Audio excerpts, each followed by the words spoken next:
बंदा मोहब्बत का दावेदार होता है ना इमामुल अंबिया सल्लल्लाहु अलैहि वसल्लम के साथ, वो तो जनाबे वाला उसका तो इरादा यहाँ तक होता है, वो कहता है मुझे मौत आए, मुझे कफन दिया जाए, तो तरीका वो अपनाया जाए जो इमामुल अंबिया सल्लल्लाहु अलैहि वसल्लम का है।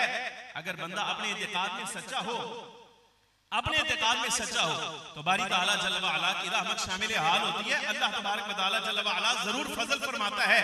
और ये एजाज बंदा मरने पर भी आ जाए ना, तो रब्बुल आलमीन जल्ल व अला इमामुल अंबिया सल्लल्लाहु अलैहि वसल्लम के अय्याम के साथ ऐसी इसको बरकत देता है कि अगर सारी जिंदगी इत्तिबा से खाली नहीं गई, तो इसके मरने का लम्हा भी इत्तिबा से खाली नहीं। ये उसने अकीदत पर काम बड़ा मुश्किल होता है, इत्तिबा काम मुश्किल होता है। आशिकी आसान है, समझदारी के लिए तो ये जवान लोगों आशिकी आसान है, लेकिन महबूब की मुंह से बात निकल जाए, उसकी जुबान से कोई बात निकल जाए, उसकी कोई ख्वाहिश हो जाए, उस ख्वाहिश को पूरा करना ये बड़ा काम होता है। मोहब्बत अरबी जुबान का लफ्ज है, हुब से बना है। अरबी लुगत के अंदर जिस वक्त लफ्ज किसी माना की मिसदाक के लिए माना के लिए मुतय्यन किया जाता है ना, तो उसमें अहले अरब बड़ा लिहाज रखते हैं मानवियत का, यानी जो चीज उस माना में मिसदाक में मौजूद है ना, उसके मुताबिक वो उसके लिए लफ्ज बनाते हैं। अरबी लुगत के अंदर दिल किसी की तरफ माइल हो जाए और शौक बंदे का किसी की तरफ बढ़ने लगे और उसमें इजाफा हो जाए, तो ये जो मेलाने तबा है इंसान का किसी की तरफ, और कल्बी तौर पे किसी की तरफ माइल होना, किसी की तरफ शौक हो जाना, तो अहले अरब उसके लिए जो लफ्ज इस्तेमाल करते हैं वो हुब का होता है। इसी से मोहब्बत बना है। इस कैफियत का जो हामिल होता है, इस कैफियत का जो हामिल है, ये मुहिब कहलाता है। इस कैफियत को, इस हाल को मोहब्बत कहा जाता है या हुब कहा जाता है। इस कैफियत का जो हामिल होगा वो मुहिब कहलाएगा। लेकिन चूंकि ये है कैफियत का नाम, हालत का नाम है, कोई फिजिकली चीज तो है नहीं, हिस्सी चीज तो है नहीं जिसको देखा जा सके, इसका जिस्म नहीं है, इसको परखा जा सके, भाई इसकी लंबाई क्या है, इसकी चौड़ाई क्या है, इसका हुजम कितना है, वजन कितना है। अगर कोई बंदा इसका मोहब्बत का वजन करना चाहे या इसका कद नापना चाहे तो नहीं कर सकता, इसलिए कि अल्लाह तबारक व तआला जल्ल व अला ने इसको जिस्म के तौर पर पैदा नहीं फरमाया, हालत के तौर पर पैदा फरमाया है। अब उसके लिए कोई पैमाना, कोई तराजू, कोई तकड़ी ऐसी नहीं है जिसमें हम मोहब्बत का वजन कर सकें। लेकिन एक बात बड़ी काबिल गौर है, वो ये कि अगर कोई बंदा दुनियावी तौर पर किसी के साथ मोहब्बत का दावा करता है तो ये तो चलो काबिल कबूल है, दिल माइल हो गया किसी की तरफ तो अलग बात है। लेकिन हम ये बात कहते हैं कि कायनात में जितने दावे किए जाते हैं उनमें सबसे बड़ा दावा ये होता है कि बंदा अपनी जुबान से कहे मैं रसूलुल्लाह से मोहब्बत करता हूं। इससे बड़ा दावा कोई नहीं होता। समझ आ रही है? आप इसका समरा देखिए ना, समरा के एतबार से आप ताय्युन करें कि इस मोहब्बत का, इस कल्ब का, ये जो कल्ब किसी की तरफ माइल हो रहा है। एक साइल हाजिर हुआ और अर्ज करता है या रसूल अल्लाह सल्लल्लाहु अलैहि वसल्लम, हुजूर इरशाद फरमाइए क़यामत कब आएगी? इमामुल अंबिया सल्लल्लाहु अलैहि वसल्लम ने फरमाया कोई तैयारी, कोई इंतजाम, कोई उसके बारे में तुमने कोई सोच रखा है, कोई अमल किया हुआ है जो क़यामत के बारे में पूछ रहे हो। आज के या रसूल अल्लाह, वो जितनी रिवायात है तफसीर खाजिन वगैरह की और दीगर तफसीर की आप मिला लीजिए, सबका खुलासा आपके सामने आज कर रहा हूं। अर्ज किया या रसूल अल्लाह सल्लल्लाहु अलैहि वसल्लम, अगर अमल के एतबार से हुजूर आप फरमाते हैं कि तैयारी, तो वो तो शायद हो सकता है कि ईमान अभी करीब लाए हैं तो कुछ ज्यादा नहीं है, यानी नमाज, रोजा, दीगर आमाल सालिहा, अभी चूंकि जमाना ज्यादा नहीं गुजरा, उम्र को ज्यादा नहीं हुई ईमान के एतबार से, तो वो तैयारी तो कुछ ज्यादा नहीं है। हाँ हुजूर एक बात है, मैं अल्लाह के साथ भी मोहब्बत रखता हूँ, उसके रसूल के साथ भी मोहब्बत करता हूँ। ये बात कहे हुजूर फखरे आलम नूर मुजस्सम सल्लल्लाहु अलैहि वसल्लम ने कुछ लम्हात खामोशी इख्तियार फरमाई और कुछ देर के बाद फरमाया साइल किधर है जो अभी पूछ रहा था कि क़यामत कब आएगी, कहाँ है वो बंदा? अर्ज किया मजमा आम में सहाबा किराम आलिम और रिदवान बंदा अर्ज करता है आना या रसूल अल्लाह सल्लल्लाहु अलैहि वसल्लम, या रसूल अल्लाह मैं हाजिर, मैं यहाँ बैठा हूँ। फरमाया बात सुन। अब ये समरा देखिएगा फायदा इस मोहब्बत का। इमामुल अंबिया सल्लल्लाहु अलैहि वसल्लम ने फरमाया तुमने पूछा था ये क़यामत कब आएगी? सुन, तेरी बात का जवाब ये है, और तूने ये कहा था तैयारी को ज्यादा नहीं, बस इतनी का है कि अल्लाह और उसके रसूल के साथ मोहब्बत रखता हूं। सुन, तेरी बात का जवाब ये है, याद रख, अंत मअ मन अहबब्ता, तू क़यामत के दिन उसी के साथ उठाया जाएगा दुनिया में जिसके साथ मोहब्बत कर। इस मोहब्बत का नतीजा ये है, इमामुल अंबिया सल्लल्लाहु अलैहि वसल्लम फरमा रहे हैं, यानी हम हमारे साथ मोहब्बत का मुद्दाई है, तो याद रख, कल क़यामत के दिन तेरा जितना मामला है वो सारा का सारा हमारी निगरानी में किया जाएगा, अगर अपनी मोहब्बत के अंदर सच्चा है। अगर बंदा रसूल गिरामी सल्लल्लाहु अलैहि वसल्लम के साथ मोहब्बत में सच्चा है, सवाल ये पैदा होता है, अब हमारे सामने मिसाल के तौर पे कोई बंदा इस जमाने में या हमारे बाद वाले जमानों में कोई बंदा इमामुल अंबिया सल्लल्लाहु अलैहि वसल्लम के साथ मोहब्बत का दावा करता है, तो इतना बड़ा दावा कर रहा है, क्या इसके इस दावे की जांच पड़ताल नहीं होनी चाहिए? कोई तहकीक इसकी, कोई तफ्तीश इसकी, कोई ऐसा पैमाना, कोई तराजू, को तकड़ी ऐसी होनी चाहिए जिस पर रख के हम तोल तो सके भाई अपनी मोहब्बत के दावे में ये सच्चा भी है कि ऐसे गप आंक रहा है। ऐसे पैमाने हमें दिए हैं। कोई बंदा अगर रसूल गिरामी सल्लल्लाहु अलैहि वसल्लम के साथ मोहब्बत का दावा करता है, तो देखो भला इस ये मेयार मुकर्रर कर दिया है, इस मेयार पर उसकी मोहब्बत पूरी उतरती है या नहीं?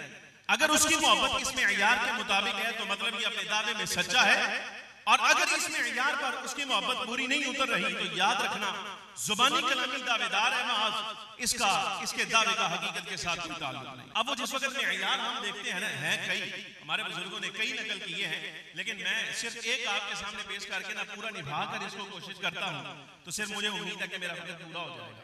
पहला मेयार जो हमारे आइम्मा किराम ने, बुजुर्गों ने, सलफ़े सालिहीन ने मुकर्रर किया कि कोई शख्स फ़ख्र आलम सल्लल्लाहु अलैहि वसल्लम के साथ अपने दिली में ऐलान का दावा करता है तो उसको परखा जाए, इत्तिबा करता है कि नहीं करता, पैरवी करता है कि नहीं करता। इमामुल अंबिया सल्लल्लाहु अलैहि वसल्लम के अक़वाल, अफ़आल, हुज़ूर की तक़ारीर पर अमल पैरा है या नहीं है, फर्माबरदारी करता है या नहीं करता। अगर फर्माबरदारी करता है, उसका ज़ाहिर बातिन इस बात की गवाही देता है कि हाँ ये मेरा मोहब्बत करता नहीं बल्कि साथ साथ हुजूर पुरनूर सय्यदुल आलमीन सल्लल्लाहु अलैहि वसल्लम की इत्तिबा भी करता है। समरा आपको पहले बता दिया है, क़यामत के दिन उन्हीं के साथ उठाया जाएगा जिनके साथ दुनिया में मोहब्बत करता है। इमाम बुखारी रहमतुल्लाह अलैह ने किताबुल जनाइज़ में उन्वान कायम किया, किताबुल जनाइज़ में तवज्जो, बाब मौत यौमिल इस्नैन, पीर के दिन मरने का बयान। किताबुल जनाइज़ ये मोहब्बत और कामिल इत्तिबा की आपको मिसाल देने लगा।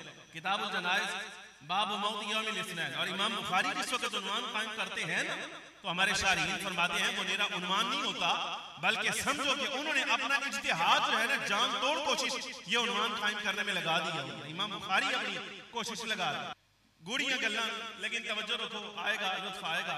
अल्लामा बदरुद्दीन ऐनी रहमतुल्लाहि तआला अलैह साहिब उम्दतुल कारी ने इस पर कलाम किया, कहा यार अगर तुम अक्लमंद हो तो जरा सोच कर ये बात बतलाओ, क्या मरना तुम्हारे और हमारे इख्तियार में है? मरना तुम्हारे हमारे इख्तियार में है? तो जब बंदा अपनी खुद इख्तियार से अपनी मौत का तयन ही नहीं कर सकता, तो इमाम बुखारी रहमतुल्लाह अलैह ने ये उन्वान जो कायम किया, अगर कोई बंदा कहे कि ये कुछ समझदारी का काम किया, पीर के दिन मरने का बयान, मौत ना तुम्हारे इख्तियार में ना हमारे इख्तियार में, तो पीर के दिन मरना जब तुम्हारे हमारे इख्तियार में नहीं, तो ये उन्वान कायम करने का क्या फायदा है? जवाब खुद देते, फरमाया फायदा है, फायदा है। ये साहिब उम्दतुल कारी आप तर्जुमतुल बाब की तशरीह फरमा रहे, वजाहत फरमा रहे, फरमाया फायदा है। अव्वल फायदा इसका ये है, ये याद रखो, ये दिली कैफियत का पता दे रहा है उन्वान इमाम बुखारी रहमतुल्लाहि तआला अलैह का, और वो ये है चूंकि पीर के दिन मिसाल इमामुल अंबिया सल्लल्लाहु अलैहि वसल्लम का हुआ है, बुखारी ये कहना चाहता है, परखना चाहता हूं, बताओ तुम में से कौन बंदा ऐसा है जो सारी जिंदगी इत्तिबा करता रहा, अब उसकी इत्तिबा इस दर्जे की आ गई है कि वो मरना भी चाहे तो वो फैसला करता है, उसका दिल कहता है कि यार मुझे मौत भी आए तो उस दिन आए जिस वक्त मेरे आका मौला सल्लल्लाहु अलैहि वसल्लम का मिसाल। अल्लामा बदरुद्दीन ऐनी फरमाते, अच्छा फिर इसे इसका मकसूद मिल गया, फिर मर गया ये पीर के दिन? अगला सवाल, दिल का इरादा था पूरा हो गया? अल्लामा ऐनी फरमाते हैं पूरा हो जाए तो ठीक है, नहीं होता तो ये याद कर लेना, इरादा कर लिया ना इसने, पीर के दिन मरने का इरादा कर लिया, पीर के दिन मरा या नहीं मरा वो एक अलग बात है, लेकिन क़यामत के दिन जब उठाया जाएगा ना, तो नामा या अमाल में सवाब पीर वाला ही दिया जाएगा। युसाब वाला एतिकाद, उसको सवाब तो दिया जाएगा, वो इसके एतिकाद पर, इसकी नीयत पर, इसके इरादे पर दिया जाएगा। अच्छा बात खत्म हो गई, ये इमाम बुखारी का उन्वान है। आगे मिसाल देते हुए आप हदीस लाए दलील में, हजरत उम्मुल मोमिनीन सैयदा आयशा सिद्दीका आफीफा रज़ियल्लाहु अन्हा, आप राविया हैं हदीस पाक की, हजरत सैयदना सिद्दीक अकबर रज़ियल्लाहु ताला अन्हु कायनात का इतना बड़ा आशिक है जिसके दावा मोहब्बत रसूल में शक कोई, दावा मोहब्बत रसूल में शक कोई। अच्छा, उसके दावे में भी शक इसलिए नहीं है कि सारी जिंदगी चाहे उसके ऐलान नबूवत से पहले की है या बाद की, इमामुल अंबिया सल्लल्लाहु अलैहि वसल्लम की पैरवी में भी ऐलान नबूवत से पहले तो याराना रहा है, संगत रही है, दोस्ती रही है, और जब ऐलान नबूवत इमामुल अंबिया सल्लल्लाहु अलैहि वसल्लम ने फरमाया है तो उस वक्त के बाद से जो रिश्ता है वो गुलामी का है, अकीदत का है, खिदमत का है, मोहब्बत का है, वो सारी चीजें हजरत सैयदना सिद्दीक अकबर रज़ियल्लाहु ताला के साथ रही। अब इमाम बुखारी रहमतुल्लाहि ताला अलैह आपको जो दर्स देना चाहते हैं वो ये है, अगर तुम जुबानी तौर पर दावेदार हो मोहब्बत रसूल के तो फिर जरा सिद्दीक वाली राह पर आओ, जो राह सिद्दीक अकबर की है उस राह पर आकर दिखाओ।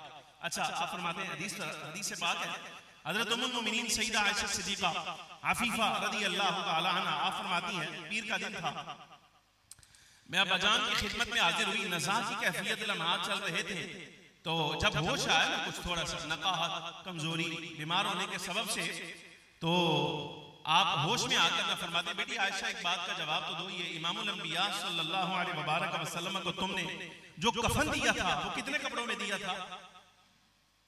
नज़ा की कैफियत में सवाल सोच समझ के जरा सुनिएगा। हमारा ये होता है भाई मेरा फलाना पुत्र आ गया, फलाना आ गया, फलाना आया कि नहीं आया, ये बातें सारी, लेकिन ये हजरत सिद्दीक अकबर रज़ियल्लाहु ताला अन्हु वाला मरहला जो है ना ये बड़ा मुश्किल होता है।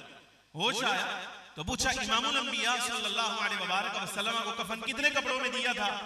अर्ज किया अब्बाजान 3 कपड़ों में दिया था, और 3 सफेद कपड़े थे, सहूली कबीले के बने हुए थे, और उन्हीं में इमामुल अंबिया सल्लल्लाहु अलैहि वसल्लम को कफन दिया गया। अच्छा बेटा ये बताओ कि फखरे आलम सल्लल्लाहु अलैहि वसल्लम का विसाल किस दिन हुआ था?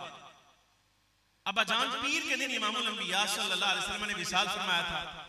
जुमला सुनना, हजरत सैयदना सिद्दीक अकबर रज़ियल्लाहु ताला अन्हु फरमाते हैं, आप फरमाते हैं, फरमाया मुझे बड़ी उम्मीद है, मुझे बड़ी उम्मीद है, आज के दिन है, आज के अब्बाजान आज पीर है, फरमाया मुझे बड़ी उम्मीद है, चूंकि इमामुल अंबिया सल्लल्लाहु अलैहि वसल्लम का विसाल पीर के दिन हुआ था और आज पीर का दिन है, तो आज ये याद रखना, ये अब जिस वक्त मैं तुम्हारे साथ गुफ्तगू कर रहा हूं, अब से लेकर रात तक अल्लाह तबारक व तआला जल्ल व अला के इज़्न से मेरा विसाल हो जाएगा, मेरा विसाल हो जाएगा, और जब मेरा विसाल हो जाए तो तुमने मुझे कफन वैसे ही देना है जैसे इमामुल अंबिया सल्लल्लाहु अलैहि वसल्लम को दिया था। यानी जितने कपड़ों में सरकार दो आलम सल्लल्लाहु अलैहि वसल्लम को कफन दिया गया, इमामुल अंबिया सल्लल्लाहु अलैहि वसल्लम के तरीके के मुताबिक तुमने मुझे कफन देना है। अपनी चादर पर देखा तो यहाँ तो ज़ाफ़रान का निशान लगा, जो चादर उस वक्त पहनी हुई ज़ाफ़रान का निशान था। फरमाया इसी को धो लेना और 2 चादरें अपने पास से शामिल करके 3 कपड़े पूरे करके ना तो मुझे कफन देना। अब अजान नए कपड़ों में ना दे दे भाई, 3 कपड़े नए इंतजाम कर लेते हैं। फरमाया बेटा याद रखना ये सबक है हज़रत सिद्दीक़ अकबर रज़ियल्लाहु ताला अन्हु का। फरमाया बेटा जिंदा आदमी नए कपड़े का ज्यादा हकदार होता है। हमारा तो विसाल हो जाएगा, ये हदीस पाक के लफ्ज़ है, हमारा तो विसाल हो जाएगा, जिंदा आदमी जो है वो नए कपड़े का ज्यादा हकदार है।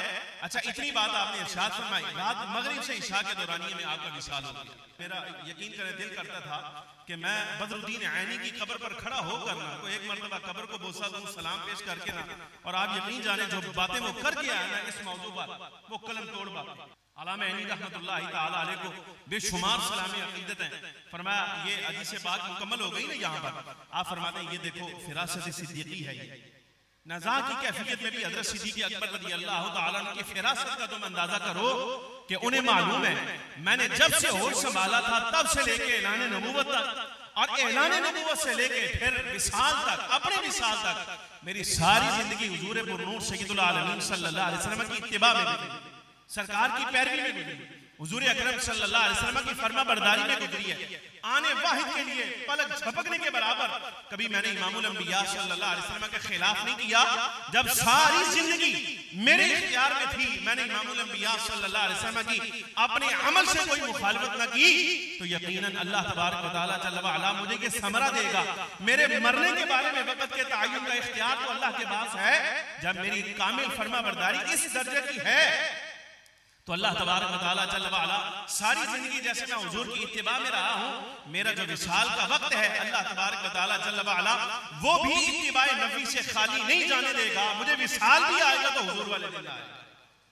कि इमाम बुखारी रहमतुल्लाहि तआला अलैह की हदीस पर अल्लामा बदरुद्दीन ऐनी का कमाल, और फरमाया ऐसे ही हुआ, जो इरादा था ऐसे ही हुआ। बंदा मोहब्बत का दावेदार होता है ना इमामुल अंबिया सल्लल्लाहु अलैहि वसल्लम के साथ, वो तो जनाबे वाला उसका तो इरादा यहाँ तक होता है, वो कहता है मुझे मौत आए, मुझे कफन दिया जाए, तो तरीका वो अपनाया जाए जो इमामुल अंबिया सल्लल्लाहु अलैहि वसल्लम का है। अगर बंदा अपने इत्तिकाद में सच्चा हो, अपने इत्तिकाद में सच्चा हो, तो बारी ताला जल्ल व अला की रहमत शामिल हाल होती है। अल्लाह तबारक व तआला जल्ल व अला जरूर फजल फरमाता है। और ये एजाज बंदा मरने पर भी आ जाए ना, तो रब्बुल आलमीन जल्ल व अला इमामुल अंबिया सल्लल्लाहु अलैहि वसल्लम के अय्याम के साथ ऐसी इसको बरकत देता है कि अगर सारी जिंदगी इत्तिबा से खाली नहीं गई तो इसके मरने का लम्हा भी इत्तिबा से खाली नहीं। ये उसने अकीदत पर काम बड़ा मुश्किल होता है, इत्तिबा काम मुश्किल होता है। आशिकी आसान है, समझदारी के लिए तो ये जवान लोगों आशिकी आसान है, लेकिन महबूब की मुंह से बात निकल जाए, उसकी जुबान से कोई बात निकल जाए, उसकी कोई ख्वाहिश हो जाए, उस ख्वाहिश को पूरा करना ये बड़ा काम होता है। लेकिन सिद्दीक़ अकबर रज़ी अल्लाह तआला अन्हु की जो कि सारी जिंदगी इमामुल अंबिया सल्लल्लाहु अलैहि वसल्लम के अक़वाल अफ़आल फ़ख्रे आलम सल्लल्लाहु अलैहि वसल्लम की सुनन की पैरवी में गुजरी है, तो देखो अल्लाह तबारक व तआला जल्ल व अला ने दिन भी दिया है तो सरकार वाला, हत्ता के उलमा फरमाते हैं उम्र भी दी है तो सरकार दो आलम सल्लल्लाहु अलैहि वसल्लम हुजूर पुरनूर सय्यदुल आलमीन सल्लल्लाहु अलैहि मुबारक वसल्लम के बाद हज़रत सिद्दीक़ अकबर रज़ी अल्लाह तआला अन्हु खलीफा बिला फस्ल, और उनके बाद नबी पाक सल्लल्लाहु अलैहि वसल्लम के खलीफा हज़रत सय्यदना अमीरुल मोमिनीन फारूक आज़म उमर इब्न खत्ताब रज़ी अल्लाह अन्हु। फ़ज़ाइल की बात नहीं है, मैं उस तरफ जाना नहीं चाहता, असल मौजू पर बात सुनिए। बैतुल्लाह शरीफ में आए, तवाफ करने लगे ना, तो हजर अस्वद का बोसा लेना चाहा। जैसे ही करीब आए, बोसा लेने के लिए करीब आए, तो फौरन देख कर ना, तो बोसा लेने की बजाय रुक कर ये बात कहते हैं कि ए हजर अस्वद, मुझे मालूम है तू एक पत्थर है, तू आज खुद अपनी मर्जी के साथ अल्लाह के इज़्न के बगैर ना कोई नफा दे सकता है ना नुकसान दे सकता है। अपनी मर्जी से अल्लाह के इज़्न के बगैर ना तो कोई नफा दे सकता है ना तो नुकसान दे सकता है। जुमला सुनना ये इत्तिबा होती है। बखुदा अगर मैंने इमामुल अंबिया सल्लल्लाहु अलैहि वसल्लम को तुझे बोसा देते हुए ना देखा होता ना, मैं तुझे कभी बोसा ना देता।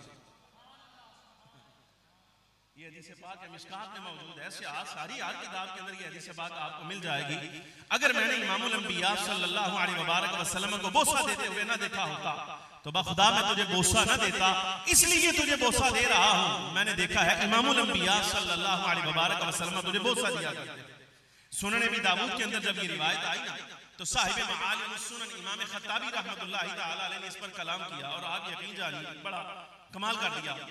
ये इमाम खत्ताबी रहमतुल्लाहि तआला अलैहि हद कर दिया। आप फरमाते हैं ये माना इसका समझ तो क्या है? तुम्हें क्या लगता है कि हजरत फारूक आज़म रज़ी अल्लाह तआला अन्हु को पता नहीं था कि हजर अस्वद क्या फायदा दे सकता है और क्या नुकसान दे सकता है? इसके बावजूद ये जुमला क्यों कहा? फरमाया ये वो हजरत फारूक आज़म रज़ी अल्लाह तआला अन्हु, उन्हें तो मालूम है कि हजर अस्वद क्या फायदा देता है, क्या नुकसान देता है, लेकिन ये जो बाद में आने वाले हमारे जैसे लोग हैं, इन्हें क्या मालूम है कि क्या फायदा देगा क्या नुकसान देगा? ना इनकी अकल काम करनी है, ना इन्हें हिकमतें मालूम होनी है, ना इन्हें असबाब पता चलने हैं, ना इन्हें इल्म पता चलेंगी कि सरकार दो आलम सल्लल्लाहु अलैहि मुबारक वसल्लम ने इसको बोसा दिया तो क्यों दिया, और मैं इनको कहां पता चलेगा? और मैं ये सारी उम्मत के लिए आप तरगीब दे गए हैं। लोगों, तुम्हारी अकल, तुम्हारी राय, तुम्हारे कयास, तुम्हारे फहम तुम्हें अगर ये ना बताए कि इमामुल अंबिया सल्लल्लाहु अलैहि वसल्लम ने बोसा दिया तो क्यों दिया, तुम्हें इल्म मालूम ना हो, असबाब मालूम ना हो और तुम्हें इसकी हिकमतें पता ना चले, जब तुम हजर अस्वद पर आ जाओ ना तो बस ये समझ कर इसको बोसा दे देना कि इमामुल अंबिया सल्लल्लाहु अलैहि वसल्लम ने इसको बोसा दिया।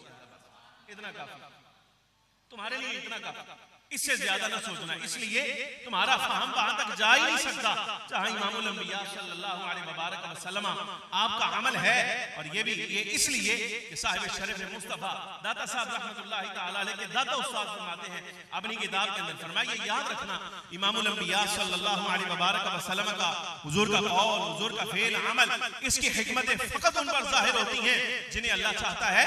सरवर आलम सल्लल्लाहु अलैहि वसल्लम को अल्लाह तबारक व तआला जल्ल व अला ने जो अक़ल अता फरमाई है, हुजूर खुद फरमाया करते थे इन्नी अतकल्लमु अला क़द्रि अक़ूलिकुम, ऐ लोगों मैं तुम्हारे साथ बात करता हूं तो फकत इतनी करता हूं जितनी तुम्हें समझ आ जाए। तुम्हारी समझ के मुताबिक, मैं अपने फहम के मेयार के मुताबिक तुम्हारे साथ गुफ्तगू नहीं करता। मैं सिर्फ तुम्हारे साथ उतनी गुफ्तगू करता हूँ जितनी तुम्हें समझ आ जाए। मैं तुम्हें क्या पता फ़ख्रे आलम सल्लल्लाहु अलैहि वसल्लम ने इसको बोसा दिया है तो इसके पीछे कितनी हिकमतें हैं। वो अगर से जामे तिर्मिज़ी की रिवायत है, मुस्तदरक हाकिम की रिवायत, मौला अली शेर खुदा रज़ी अल्लाह तआला अमीरुल मोमिनीन साथ थे। आपने फरमाया अमीरुल मोमिनीन फारूक आज़म जी आप क्या कह रहे हैं? आप कहते हैं ये ना नफा देता है ना नुकसान देता है। बाखुदा मैंने इमामुल अंबिया सल्लल्लाहु अलैहि वसल्लम से फरमाते हुए ये सुना है, हुजूर ने इरशाद फरमाया अजर अस्वद क़यामत के दिन जब लाया जाएगा तो अल्लाह तबारक व तआला जल्ल व अला इसको जुबान भी अता फरमाएगा, इसको आंखें भी अता फरमाएगा, और जिंदगी में जिस बंदे ने इसको बोसा दिया होगा मैदान महशर में अल्लाह तबारक व तआला जल्ल व अला के हुजूर ये उसकी सिफारिश करेगा। ए अमीरुल मोमिनीन, ये लफ्ज़ है मुस्तदरक के, ए अमीरुल मोमिनीन आप यकीन कीजिए हजर अस्वद तो फायदा भी देता है नुकसान भी देता है। फरमाया ये फायदा भी देगा नुकसान भी देगा। रिवायत तो यहाँ मुकम्मल, लेकिन बात जो समझाने की है वो इमाम बुखारी रहमतुल्लाहि तआला अलैहि वाली रिवायत के तहत फ़ख्रे आलम सल्लल्लाहु अलैहि वसल्लम ने अगर बोसा न दिया होता तो मैं तुझे बोसा न देता। एक जुमला आपके सामने मैं अर्ज करना चाहता हूँ, अगर तुम हाजिर हो तो फिर गल करने अगर न रहने। अभी अलामा बदरुद्दीन ऐनी का कलाम इस पर पेश करना है आपके सामने, जो मैं असातिज़ा तो पढ़ चुके हैं, ये जो तलबा बैठे हैं यानी उलमा हैं अभी फारिग तहसील है, अगर कभी मौका मिले तो इस हदीस के तहत किताबुल मनासिक में जो अलामा बदरुद्दीन ऐनी का कलाम है उसको जरा पढ़िएगा, आपको लुत्फ आ जाएगा। आप यकीन जानिए अकीदे का मसला बदरुद्दीन ऐनी ऐसा हल कर गया है कि अखीर कर आज कर गया। एक जुमला हजरत फारूक आज़म रज़ी अल्लाह तआला ने फरमाया हम तुझे इसलिए बोसा देते हैं कि इमामुल अंबिया सल्लल्लाहु अलैहि वसल्लम को हमने देखा है कि हुजूर ने बोसा दिया था। बाज़ आशिक ऐसे भी है या होने चाहिए जो हजरत अस्वद के सामने खड़े होकर इतनी बात कहें कि हम तुझे बोसा इसलिए देते हैं कि तूने हुजूर को बोसा दिया हुआ। रिवायत पेश करते हैं, नारा रिसाल, नारा रिसाल। मोहब्बत की बात, बेअदबी के साथ नहीं, बेअदबी के साथ नहीं, आजिज़ी के साथ ये कहे कि हम तुझे बोसा इसलिए दे रहे हैं तूने इमामुल अंबिया सल्लल्लाहु अलैहि वसल्लम को बोसा दिया है। कादी सनाउल्लाह साहिब पानीपती रहमतुल्लाहि तआला अलैह अल्लाहु नूरुस समावाति वल अर्द मसलु नूरिही कमिश्कातिन फीहा मिस्बाह, इसके ज़िमन में फरमाया हज़रत सैयदा अम्मा हलीमा सादिया रज़ी अल्लाह तआला अन्हा जब हुजूर को गोद में लिया, गोद में लेकर जब जाने लगी ना कबीला बनी साद अपने इलाके, तो वहां आपने ना पहले इरादा फरमाया कि मैं बैतुल्लाह शरीफ जाती हूँ, वहां तवाफ करती हूँ, फ़ख्रे आलम सल्लल्लाहु अलैहि वसल्लम को भी तवाफ करवाती हूँ, हुजूर गोद में है, तवाफ करवाती हूँ, अजर अस्वद का बोसा दिलाती हूँ, फिर उसके बाद मैं अपने सफर पर शुरू हो जाऊँ, चली जाऊँगी। अम्मा जी फरमाती हैं, काजी साहब ने लिखा, फरमाती है मैं बैतुल्लाह शरीफ में जिस वक्त दाखिल हुई और चूंकि तवाफ शुरू करते हुए पहले हजरत अस्वद को बोसा देना था, सैयदा हलीमा सादिया रज़ी अल्लाह तआला अन्हा फरमाती है सिर्फ दिल में ख्याल आया कि आगे बढ़कर इमामुल अंबिया सल्लल्लाहु अलैहि वसल्लम को भी बोसा दिलवाती हूँ और खुद भी बोसा देती हूँ। फरमाया बस ये दिल में इरादा आया था कि मैंने अपनी आंखों से देखा, निगाहों से ये मंजर देखा, हजरत अस्वद खुद अपने मकाम से उठा और इमामुल अंबिया सल्लल्लाहु अलैहि वसल्लम के लम्हाए मुबारका के साथ आकर बस होके वापस अपने मकाम पर जाके लग गया। अब ये बात हजरत उमर रज़ी अल्लाह तआला अन्हु अमीरुल मोमिनीन का जुमला अपनी जगह, उसकी शान अपनी है, बराउ बरा, इसमें कोई शक नहीं। और वो कहां तक उसका मकाम है वो बदरुद्दीन ऐनी समझा, हाफिज इब्न हजर अस्कलानी समझा है, कस्तलानी समझे, ये उलमा समझे हैं कि उसका मेयार क्या है।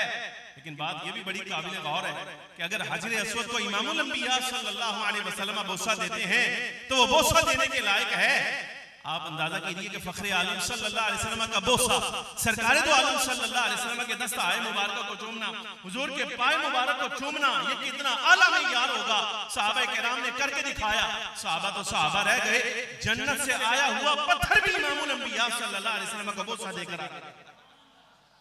तो मेयार अल्लामा बदरुद्दीन ऐनी का कलाम सुन, बातें बड़ी की आपने, बड़ी बातें की आपने, उसमें से कुछ मैंने आपके सामने बयान कर दी, लेकिन एक जुमला बड़ा खास आपने बात छेड़ी। फरमाया अजर अस्वद में बोसा देना जायज़ है, ये अल्लामा बदरुद्दीन ऐनी का कलाम है। मैं हवाला इसलिए साथ साथ देता जा रहा हूँ ताकि हमारी जिम्मेदारी उतरती जाए। अगर किसी को जरूरत है तो वो अल्लामा बदरुद्दीन ऐनी रहमतुल्लाहि तआला अलैह को जाकर पकड़े, उनकी कब्र पर जाकर इस्तिगासा करे। हमें तो जनाब उनके कलाम पर एतबार है, हमारे लिए तो मसला ही कोई, जिसको शक है वो जाकर उनकी कब्र के ऊपर मातम करे, हमें क्या मसला। समझ आ रही है? अल्लामा बदरुद्दीन ऐनी को करोड़ों सलाम। फरमाया अजर अस्वद को बोसा देना जायज़ है, ये तो समझ आ गया। इमामुल अंबिया सल्लल्लाहु अलैहि वसल्लम की कब्र अनवर को बोसा देना जायज़ है कि नहीं? ऐनी का कलाम, ऐनी का हदीस ऐसे ही हाल होती है, साथ साथ बैठे हदीस मुबारक ऐसे ही हाल होती है। तो अल्लामा बदरुद्दीन यानी रहमतुल्लाहि तआला अलैह आप फरमाते हैं कि इमामुल अंबिया सल्लल्लाहु अलैहि मुबारक वसल्लम की कब्र अनवर को बोसा देना जायज के नहीं? फरमाया फतवा अहनाफ का हो तो वो अपनी जगह रहा, हन्नाबला का फतवा पेश करते हैं। और हन्नाबला यानी हम्बलियों के इमाम अहमद इब्न हम्बल का फतवा पेश करते हैं, बजाय इसके कि अहनाफ का फतवा पेश किया जाए। बेईमान ऐसे लगो कहते हैं हनफियों की क्या बात। इमाम आज़म रज़ियल्लाहु ताला अन्हु, आप तो क़ियास से बात करते, आप तो हदीस के मुकाबले में राय को तरजीह देते हैं, आप हदीस नहीं मानते। भाई मानना तो जुबान लंबी है, हम पकड़ थोड़ी सकते। भाई जहां तक हमारी बसात है वो तो हम कह सकते हैं, लेकिन अगर कोई बंदा बेअदब हो जाए, गुस्ताख हो जाए, तो उसको हम क्या कह सकते हैं? वो जो चाहे करता रहे, जाए जहन्नम में। समझ आई कि नहीं आई? लेकिन बात अगर आ जाए इमाम अहमद इब्न हम्बल की, तो ये बात फिर जिक्र करने के लायक। अल्लामा ऐनी फरमाते हैं हमारा अहनाफ का फतवा अपनी जगह रहा। इमाम अहमद इब्न हम्बल से यह मसला पूछा गया कि इमामुल अंबिया सल्लल्लाहु अलैहि वसल्लम के मिंबर शरीफ को और फखरे आलम सल्लल्लाहु अलैहि वसल्लम की कब्र मुनव्वर को, हुजूर के रोज़ा मुक़द्दस को बोसा देना जायज़ है कि नहीं? इमाम अहमद इब्न हम्बल से पूछा गया। 10 लाख हदीस मुबारक का हाफिज, अमीरुल मोमिनीन फिल हदीस, सारी दुनिया जिस इमाम का एहतराम करती है, उससे यह मसला पूछा गया। फरमाया ला बास बिही। जब पूछा गया मिंबर को बोसा देना जायज़ है, सरकार दो आलम सल्लल्लाहु अलैहि वसल्लम के रोज़ा मुनव्वर को बोसा देना जायज़ है, इमाम अहमद इब्न हम्बल से पूछा गया। फरमाया ला बास बिही, इसमें कोई अर्ज नहीं है, दे सकते हैं। सरकार की मिंबर शरीफ को भी बोसा दिया जा सकता है और फखरे आलम सल्लल्लाहु अलैहि वसल्लम की कब्र अनवर को भी बोसा दिया जा सकता है। मैं अदब वाला फतवा बाद में आपके सामने अर्ज करता हूं कि मसला मुफ्ता भी क्या है। बहरहाल जवाज़ में जवाज़ के एतबार से मसला वही है जो इमाम अहमद इब्न हम्बल ने फरमा दिया। इमाम अहमद इब्न हम्बल का ये फतवा जिस वक्त इब्न तैमिया के सामने पेश हुआ, इब्न तैमिया वो पहला आदमी है जिसने ये बात कही थी कि फखरे आलम नूर मुजस्सम सल्लल्लाहु अलैहि वसल्लम के रोज़ा शरीफ की तरफ अगर कोई बंदा नियत करके जाता है कि मैं हुजूर की कब्र अनवर की ज़ियारत के लिए जाता हूं, तो उसे कहा वो मुशरिक हो जाएगा। इब्न तैमिया हन्नाबला में से था। उलमा फरमाते हैं कि इसका जो इल्म है ना, वो इसकी अकल से बढ़ गया। इल्म ज्यादा हो गया था, अकल कम पड़ गई थी, इसलिए इस तरह के मसले बयान करता रहा। ये वो पहला आदमी था जिसने कहा कि फखरे आलम सल्लल्लाहु अलैहि वसल्लम के रोज़ा शरीफ की ज़ियारत की नियत अगर कोई करके जाएगा तो मुशरिक हो जाएगा। ये मसला जिस वक्त उसके सामने पेश किया गया, भाई तू ज़ियारत को नाजायज कहता है, इमाम अहमद इब्न हम्बल को बोसे देने को जायज कहते हैं।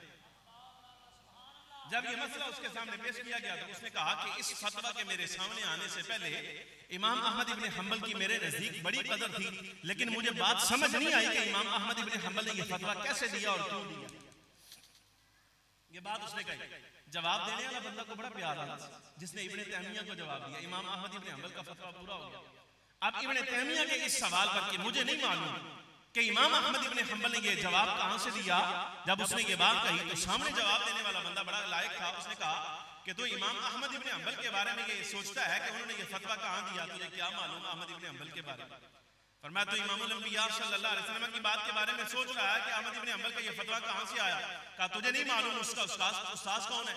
फरमाया इमाम अहमद इब्न हम्बल शागिर्द है इमाम शाफी रहमतुल्लाहि तआला अलैह का। और तुझे याद नहीं रहा हजरत इमाम शाफी रहमतुल्लाहि तआला अलैह ने अपने इसी काबिल कदर शागिर्द इमाम अहमद इब्न हम्बल से फरमाया था, अहमद इब्न हम्बल मेरा जुब्बा धोकर ला, मेरा जुब्बा धोकर ला। ये अल्लामा बदरुद्दीन यानी का कलाम है साहब, मेरा जुब्बा धोकर ला। और अहमद इब्न हम्बल ऐसा लायक शागिर्द है कि वो जब जुब्बा धोने के लिए गया तो जुब्बा धोकर जो धोवन निकला था उस जुब्बा तो सूखने के लिए लगा दिया और इमाम शाफी रहमतुल्लाहि तआला अलैह के लिबास का जो धोवन था बतौर तबर्रुक के पी गया। इमाम अहमद इब्न हम्बल ने अपने उस्ताद के जुब्बे का धोवन जो है वो पी लिया। और मैं सोच जरा, जो अपने उस्ताद के जुब्बे का इतना एहतराम करता है वो नबी पाक सल्लल्लाहु अलैहि वसल्लम के मज़ार का कितना एहतराम करेगा? उससे कौन सी बात पीछे रह जाती है? या रसूलुल्लाह सल्लल्लाहु अलैहि वसल्लम मौजू बड़ा जबरदस्त है, आगे चलना चाहिए था। अभी मिसालें इसकी बेसियों मेरे ज़हन में हैं, एक दो मिसालें और देता हूं बस बात मुकम्मल, वक्त भी हमारा पूरा होने के करीब। हजरत उस्मान गनी रज़ियल्लाहु तआला अन्हु के बारे में ये मुख्तसर हदीस पाक है। मैं बात आपके सामने याद कर रहा था। देखो इत्तिबा इस दर्जे की होनी चाहिए, इत्तिबा इस दर्जे की होनी चाहिए कि मौत भी बंदा मांगे तो इमामुल अंबिया सल्लल्लाहु अलैहि वसल्लम के विसाल ज़ाहिरी वाले दिन मांगे। इत्तिबा इस दर्जे की कि भाई सारी जिंदगी, अब मसला ऐसा मतलब है नहीं भाई सारी जिंदगी फखरे आलम नूर मुजस्सम सल्लल्लाहु अलैहि वसल्लम की शरीयत के बखिए उधेड़ता रहा और जनाबे वाला शरीयत की धज्जियां उड़ाता रहा और कहे मौत मुझे पीर के दिन आ जाए। ये तो बात नहीं है। बात यह है सारी जिंदगी इत्तिबा करे, सारी जिंदगी पैरवी करे, सारी जिंदगी फर्मा बरदारी करे, और अब आके अगर ये तमन्ना करे तो पीर के दिन मौत आ जाए तो निस्बत बड़ी कमाल है, ना भी आए तो अल्लाह तबारक व तआला जल्ल व अला सवाब फिर भी इनायत फरमा देगा। हजरत असवद को बोसा तुम्हें समझ आता है नहीं आता, फिर भी इसलिए चूम डालो कि इमामुल अंबिया सल्लल्लाहु अलैहि वसल्लम ने इसको बोसा दिया है। कहने वाले बड़े हैं भाई ये पत्थर है, इसको बोसा देने का क्या फायदा? जैसे मज़ारात मुक़द्दसा के बारे में क्या देते, बुजुर्गों के बारे में क्या देते। अच्छा वो मैं आज कर रहा था, बात एक बीच में रह गई। इमाम अहमद इब्न हंबल का फतवा अपनी जगह रहा, लेकिन ये सारी जिंदगी याद रखना, अल्लाह आपको ले जाए इमामुल अंबिया सल्लल्लाहु अलैहि वसल्लम की जाली मुबारक पर हाथ नहीं बढ़ाना, ये सारी जिंदगी याद रखना भाई। जवाज अपनी जगह रहा, लेकिन सवाल ये पैदा होता है, ये कभी अपने दिल से पूछना क्या तुम्हारे हाथ इस लायक हैं कि सरकार के रोज़ा मुनव्वर को मस हो जाए? इस पेश नजर ख्याल रखना, इस बात को हमेशा याद रखना। फखरे आलम सल्लल्लाहु अलैहि वसल्लम के मज़ार मुक़द्दस की तरफ हमारे हाथ इस लायक नहीं है कि हम आगे बढ़ा सकें, लिहाजा हाथ पीछे रखने, आगे नहीं बढ़ना। वो जवाज का फतवा अपनी जगह रहा, वो अहमद इब्न हंबल का फतवा है, बंदा तो देखो कौन है भाई। वो अच्छा लगता है इमामुल अंबिया सल्लल्लाहु अलैहि वसल्लम की कब्र अनवर को बोसा देता हुआ, हम तो निरा जाली की तरफ हाथ भी बढ़ाएं तो हमें सबसे पहले अपने अमाल के बारे में सोचना चाहिए, हमारे अमाल इस दर्जे के हैं कि नहीं। चबारा ये दूसरा फतवा है, अदब एहतराम वाला जवाज वाला फतवा, वो फतवा है, ये तकवा है, समझ आ रही है? वो फतवा है और ये तकवा है, ये दोनों पेश नजर रहने चाहिए। अच्छा, शमाइल तिरमिज़ी, इमाम तिरमिज़ी रहमतुल्लाहि तआला अलैहि की किताब, इमामुल अंबिया सल्लल्लाहु अलैहि वसल्लम का उसवा, हुजूर का हुलिया, फखरे आलम सल्लल्लाहु अलैहि वसल्लम का रहन सहन, हुजूर का लिबास, इमामुल अंबिया सल्लल्लाहु अलैहि वसल्लम की अंगूठी मुबारक, फखरे आलम सल्लल्लाहु अलैहि वसल्लम की मोहर शरीफ, ये सारी चीजें जिस पर कलाम किया हज़रत हाफिज़ तिरमिज़ी रहमतुल्लाहि तआला अलैहि ने वहां एक उन्वान कायम किया, काबिल गौर जो हो जरा डांट के बयान, उन्वान ये कायम किया कि बंदे का ये जो इज़ार है, इज़ार ये कहां तक रहना चाहिए भाई। सलवार है, तहबंद अगर बंदा बांधता है तो कहां तक रहनी चाहिए? मसला तो ये है, नमाज में हो या गैर नमाज में टखना नंगा रहना चाहिए। हुजूर अकरम सल्लल्लाहु अलैहि वसल्लम की यही सुन्नत मुबारक है, जारी समझ आ रही है, यही सुन्नत मुबारक। लेकिन अब ये मसला देखना भाई, इत्तिबा कैसी होती है। हज़रत सैयदना उस्मान गनी रज़ी अल्लाह तआला अन्हु का इज़ार देखा गया आधी पिंडली तक, पिंडली आधी तक, समझ आ रही है? ये फखरे आलम सल्लल्लाहु अलैहि वसल्लम की आदात के एतबार से है। मसला असल ये है कि टखना नंगा रहना चाहिए। मुख्तलिफ अहवाल में इमामुल अंबिया सल्लल्लाहु अलैहि वसल्लम के लिबास मुबारक के बारे में आइम्मा किराम फरमाते हैं, कभी टखनों तक, ये टखनों से ऊपर देखा गया, कभी उससे कुछ और ऊपर देखा गया, कभी मजीद ऊपर देखा गया, आखिरी हद ऊपर होने के एतबार से वो निस्फ पिंडली, इससे ज्यादा ऊपर नहीं जाना चाहिए। हजरत उस्मान गनी रज़ी अल्लाह तआला अन्हु जैसा जनाब मालदार साहिब हैसियत आदमी, अल्लाह तबारक व तआला जल्ल व अला ने जिसको कमी कोई नहीं रखी, वो बंदा कोई हिकमत ऐसी जिसको नहीं मालूम होगा, उसने हजरत उस्मान रज़ी अल्लाह तआला का इज़ार देखा ना निस्फ पिंडली तक, आगे कहता है अमीरुल मोमिनीन आपका जो ये इज़ार है, आप कहते हैं बंद की निस्फ पिंडली तक। कहने का मतलब ये था आप तो मालदार आदमी है, साहिब हैसियत आदमी है, कपड़ा थोड़ा पड़ गया, कपड़ा थोड़ा पड़ गया कि आपने इज़ार यहाँ तक लिया, मैं कपड़े की गल नहीं जानी। मसला ये है कि मैंने इमामुल अंबिया सल्लल्लाहु अलैहि वसल्लम का इज़ार यहीं तक देखा था, तो अब हम भी इमामुल अंबिया सल्लल्लाहु अलैहि वसल्लम के इत्तिबा में अपना इज़ार यहीं पर रखते हैं। लिबास पहनने में भी इत्तिबा है। मौला अली शेर खुदा रज़ी अल्लाह तआला अन्हु, आखिरी रिवायत, बात खत्म, मिशकात की रिवायत, हजरत मौला अली शेर खुदा रज़ी अल्लाह तआला अन्हु सवारी पेश की गई, आपका आदि खिलाफत था, सवारी पेश की गई, लगाम पकड़ी, बिस्मिल्लाहिर्रहमानिर्रहीम, ऊपर सवार हुए, जा अल्हम्दुलिल्लाह पढ़ा, और उसके बाद पढ़ते हैं सुब्हानल्लज़ी सख्खर लना हाज़ा व मा कुन्ना लहु मुक़रिनीन व इन्ना इला रब्बिना लमुनक़लिबून, दुआ पढ़ी। उसके बाद 3 मरतबा कहा सुब्हानल्लाह सुब्हानल्लाह सुब्हानल्लाह, फिर आगे 3 मरतबा कहा अल्लाहु अकबर अल्लाहु अकबर अल्लाहु अकबर। ये क्या कर आगे दुआ मांगी, सुब्हानक अल्लाहुम्मा इन्नी ज़लमतु नफ्सी फ़ग़फ़िरली फ़इन्नहु ला यग़फ़िरु ज़ुनूबा इल्ला अंत, औ कमा क़ाला रज़ियल्लाहु तआला अन्हु। ये दुआ पढ़ के तो आप मुस्कुरा पड़े। अब माना ये है मेरे मालिक तेरी ज़ात पाक है, मेरे से जो कसूर ज़ाहिर हुआ है मेरे अल्लाह उसको मुआफ़ फरमा दे, मैंने अपनी जान पर जुल्म किया है मेरे अल्लाह उसको मुआफ़ फरमा दे। ये आजिज़ी का इज़हार है, आजिज़ी का इज़हार है। फतमियां दा दौर है, बड़ा एहतियात के नाल चलना पैंदा है, मसले खतावां वल चले जाते हैं, बड़ा मसला खराब हो जाता है, उसके अंदर एहतियात बड़ी जरूरी है। ये आजिज़ी, बहरहाल वो मसला एक अलग है। अवामी नहीं है इस पर, इसलिए मैं कलाम भी नहीं करता, खामोशी इख्तियार करता हूँ। वो उलमा के अपने मसाइल हैं, बड़े उलमा के, अवामी नहीं है। अवाम को चाहिए कि उनके काम जो है ना इन मसाइल में जो उलमा के खास बहुत करीबी होते हैं, बड़े मसाइल होते हैं, अवाम को चाहिए उसमें दिलचस्पी ना लिया करें। आप अपने नमाज रोजे के मामलात उलमा से दुरुस्त करवाएं, जो इल्मी अबहास है वो इसी मैदान में रहने चाहिए। उलमा का भी यही हक है कि ऐसे अबहास को ये उलमा ये अवाम के मैदान में ना लाया करें, ये नहीं समझ सकते। अच्छा, बारह आपसे जिस वक्त मसला ये है, आप दुआ मांगी, दुआ मांगने के बाद मुस्कुराना कोई मसला ही नहीं बनता था, कोई उसकी नौयत नहीं थी मुस्कुराने की, ना कोई बात हुई ना कोई और ऐसा वाकया हुआ। मौला अली शेर खुदा रज़ी अल्लाह अन्हु मुस्कुरा पड़े तो किसी ने पूछ लिया अमीरुल मोमिनीन आप मुस्कुराए क्यों हैं? जुमला सुन, कहा इमामुल अंबिया सल्लल्लाहु अलैहि वसल्लम की खिदमत में हाजिर था, सवारी पेश की गई, फखरे आलम नूर मुजस्सम सल्लल्लाहु अलैहि वसल्लम सवारी पर पकड़कर बिस्मिल्लाहिर्रहमानिर रहीम पढ़ा, आप सवार हुए, अल्हम्दुलिल्लाह पढ़ा, सुब्हानल्लज़ी सख्खर लना हाज़ा व मा कुन्ना लहु मुक़रिनीन व इन्ना इला रब्बिना लमुनक़लिबून पढ़ा, और अल्हम्दुलिल्लाह 3 बार पढ़ा, सुब्हानल्लाह अल्लाहु अकबर 3 मरतबा पढ़ा, और उसके बाद यही दुआ जो मैंने पढ़ी है सुब्हानका इन्नी ज़लमतु नफ्सी फ़ग़फ़िरली, वो दुआ पढ़ के इमामुल अंबिया सल्लल्लाहु अलैहि वसल्लम मुस्कुरा पड़े। जुमला सुन, पूछा कि अमीरुल मोमिनीन आप ये सारा काम करके क्यों मुस्कुराए? फरमाया मैं तो इसलिए मुस्कुराया कि यही अमल फखरे आलम सल्लल्लाहु अलैहि वसल्लम ने किया था, हुजूर मुस्कुराए तो मैं भी मुस्कुरा पड़ा। बस ये इत्तिबा की आदत है भाई। सवारी पर अगर इमामुल अंबिया सल्लल्लाहु अलैहि वसल्लम के सवार होने का अंदाज है तो सहाबा किराम रज़ी अल्लाह तआला अन्हुम अजमईन की वहां भी इरादा यही है कि इत्तिबा फखरे आलम नूर मुजस्सम सल्लल्लाहु अलैहि वसल्लम की हमने करनी है। अभी ये एक मेयार आपके सामने मैंने अर्ज किया है, जहां मोहब्बत होती है ना, मोहब्बत होती है वहां इत्तिबा होती है, वहां पैरवी होती है। और भी बहुत सारे मोहब्बत के तकाजे हैं, एक तकाजा उनमें से सिर्फ सुना देता हूं लफ्जी तौर पर, ये याद रखें, जिसके साथ मोहब्बत हो जाए ना उसके ऐब नहीं देखे जाते, समझ आ रही है? और ये वहां पर है जहां ऐब होने का इम्कान है, ये उसूल मोहब्बत है, जहां जहां ऐब हो सकता है वहां जनाने वाला मोहब्बत हो जाए तो ऐब देखा नहीं जाता, उसको नजरअंदाज किया जाता है। सवाल ये है जहां ऐब है ही नहीं, सवाल ही नहीं पैदा होता, वहां अगर कोई बंदा तलाश करे ऐब तो उससे बड़ा बेईमान आदमी कौन हो सकता है? और गुजारिश समझ आ रही कि नहीं आ रही? लिहाजा ये मोहब्बत के तकाजे, जुबानी दावा नहीं चलेगा, जुबानी कलामी ये जो है ना कि हम अल्लाह के रसूल सल्लल्लाहु अलैहि वसल्लम के साथ मोहब्बत करते हैं, जब उसका समरा बड़ा है उसका मेयार भी बड़ा।